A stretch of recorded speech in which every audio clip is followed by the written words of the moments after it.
In the beginning, God created the heavens and the earth. Now the earth was formless and empty. Darkness was over the surface of the deep, and the Spirit of God was hovering over the waters. And God said, "Let there be light," and there was light. God saw that the light was good, and he separated the light from the darkness. God called the light day, and the darkness he called night. And there was evening, and there was morning, the first day. And God said, "Let there be an expanse between the waters to separate water from water." So God made the expanse and separated the water under the expanse from the water above it. And it was so. God called the expanse sky, and there was evening, and there was morning, the second day.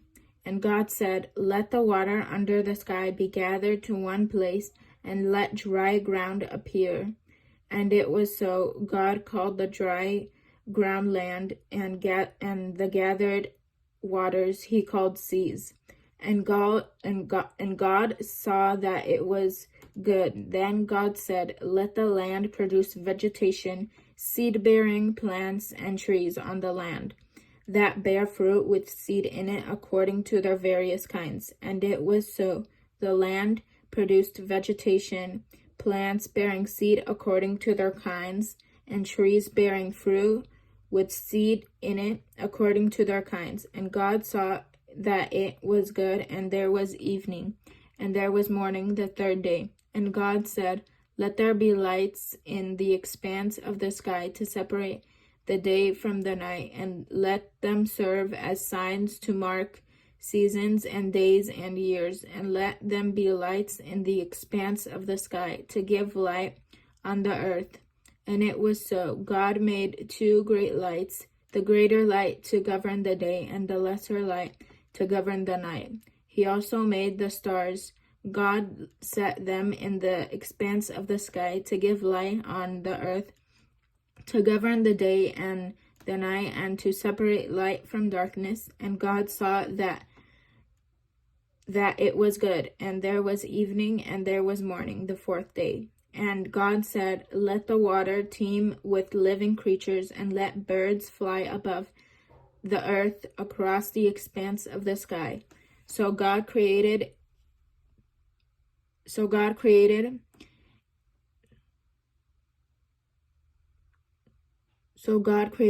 great creatures of the sea, and every living and moving thing with which the water teems according to their kinds, and every winged bird according to its kind. And God saw that it was good. God blessed them and said, "Be fruitful and increase in number, and fill the water in the seas, and let the birds increase on the earth." And there was evening, and there was morning, the fifth day.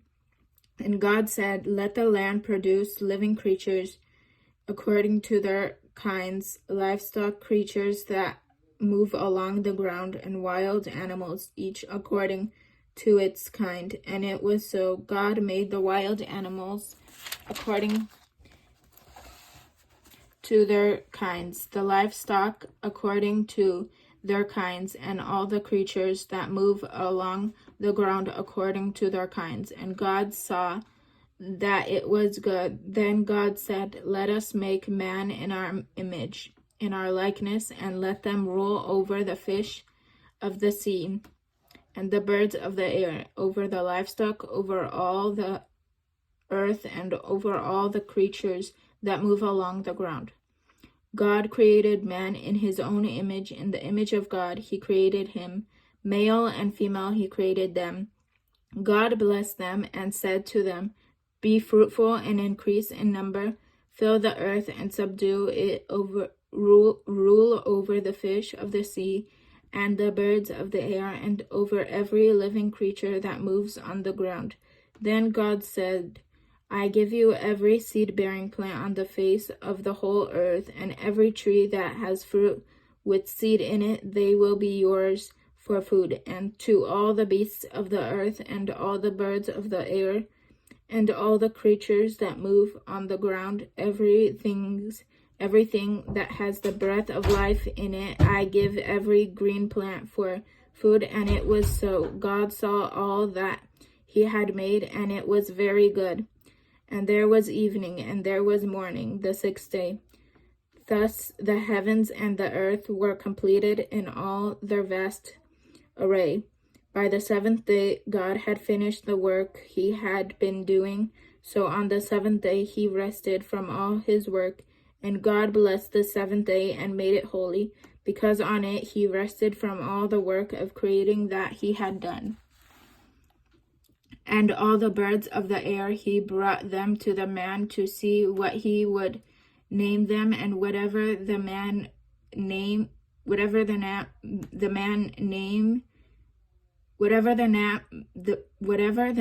called each living creature, that was its name.